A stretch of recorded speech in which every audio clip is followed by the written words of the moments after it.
আটঘাট বেঁধে কাজে লাগা। এই প্রবাদ বাক্যটি আমাদের অতি পরিচিত একটি প্রবাদ বাক্য। তো কোথা থেকে এলো এই আটঘাট বাঁধা কথাটি? আসলে এটি যুক্ত তবলা বাজানোর সাথে। হ্যাঁ, ঠিকই শুনছেন, তবলা বাজানোর সাথে। যখন তবলচি তবলা বাজানো শুরু করেন তখন লক্ষ্য করবেন তিনি তবলার গায়ে যে ছোট ছোট কাঠের গুটিগুলো আছে, যার উপরে ফিতে, চামড়ার ফিতেটা টান টান করে বাঁধা থাকে, সেখানে হাতুড়ি দিয়ে ঠুকে ঠুকে কিছু একটা সেটিং করেন। তো এই তবলার গায়ে যে কাঠের গুটিগুলো থাকে, এরকম 8টা গুটি থাকে এবং প্রত্যেকটা গুটির মাঝে যে ফাঁক থাকে এটাকে বলা হয় ঘাট।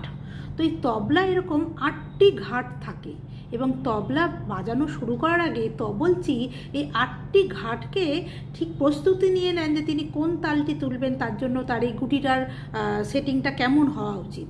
অর্থাৎ তিনি 8 ঘাট ঠিক করে তারপরে তবলা বাজানো শুরু করেন এবং এখান থেকেই এই প্রবাদ বাক্যটির উৎস, যে 8 ঘাট বেঁধে কাজে লাগা। অর্থাৎ কোনো কাজ শুরু করার আগে তার প্রস্তুতি একদম ঠিকঠাক নিখুঁতভাবে নেওয়া, যাতে কাজটি সুসম্পন্ন হয়। ধন্যবাদ।